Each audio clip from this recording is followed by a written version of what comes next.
तर नमस्कार पब्लिक, मी तुमचा आदिवासी पोर्या हुशारधूम आजच्या ब्लॉगमध्ये स्वागत करीत आहे. त्या शाळेतील वायरिंग बघितल्यानंतर आम्ही पुढच्या साईटकडे निघालो.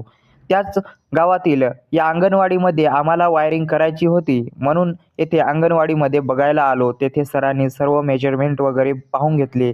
त्यानंतर आम्ही पुढच्या साईटकडे निघालो. त्यानंतर पुढे आलो तर साधारण 2-3 महिन्यापूर्वी केलेल्या या रस्त्याची दुरावस्था कशी आहे पाहू शकता आणि पावसाळ्यात कशी असेल याचा अंदाज करून घ्या. इकडे तर मोहाची झाडे मोहाच्या फुलांनी बहरलेली होती. थोड्याच वेळामध्ये आम्ही आमच्या साईटवरती पोहोचलो. डोंगराच्या कुशीमध्ये बहरलेलं सुंदर असं गाव हे होतं.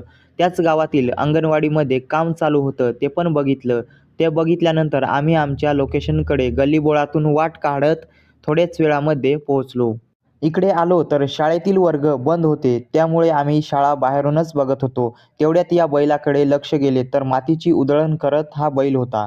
इकडे जात असताना घरावरती टाकलेल्या मोहांच्या फुलांचा सुगंध सगळीकडे दरवळत होता. या गावामध्ये पायाभूत सुविधांचा अभाव असून सुद्धा या गावामध्ये वाचनालय बघायला मिळाले. त्यानंतर आम्ही आमच्या पहिल्या साईटकडे निघालो.